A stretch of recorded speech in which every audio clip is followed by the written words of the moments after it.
danza que combina danza y audiovisual. Por la parte del cuerpo de la danza trabajamos a partir de la coreografía de la Macarena, que la repetimos en loop durante toda la pieza, pero se va transformando y deformando. Y eso se contrapone a un audiovisual hecho a partir de archivo de una memoria colectiva de la historia reciente de España, desde el año 92, Expo de Sevilla, Olimpiadas, hasta nuestros días. Entonces, digamos que esos dos elementos combinados se contraponen y generan otros significados diferentes al archivo y al cuerpo por separado, ¿no?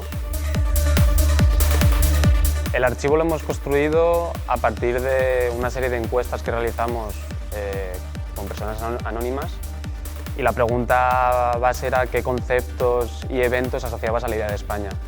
Entonces, a partir de unas listas que realizamos nos dimos cuenta que los eventos que hemos utilizado para construir la pieza audiovisual eran los más coincidentes, los más recurrentes, ¿no?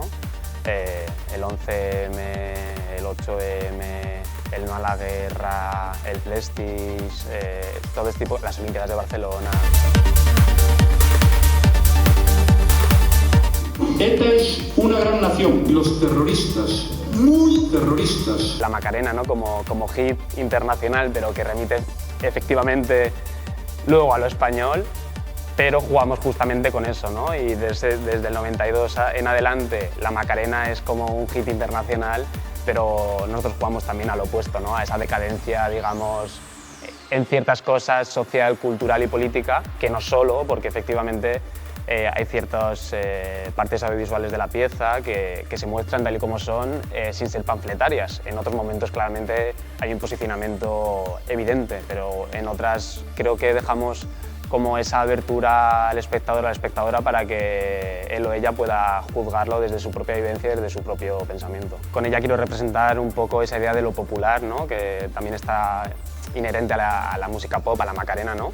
Esa idea de lo popular, de la diversidad, ¿no? Dentro del territorio, y eso creo que se tiene que traducir en una diversidad de cuerpos, ¿no? Vemos cuerpos muy diferentes, a pesar de que en esta vez nos hemos tenido que acotar, ¿no? a la situación.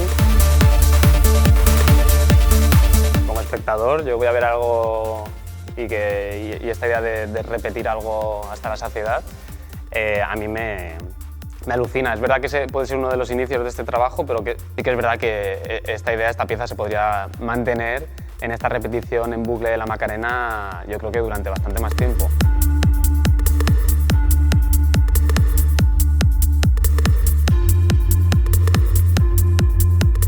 Pues nada, venid a ver Bis. Hoy, sábado y mañana domingo a las 7 de la tarde. No os va a dejar indiferente, mucho humor, mucha diversión y mucha emoción.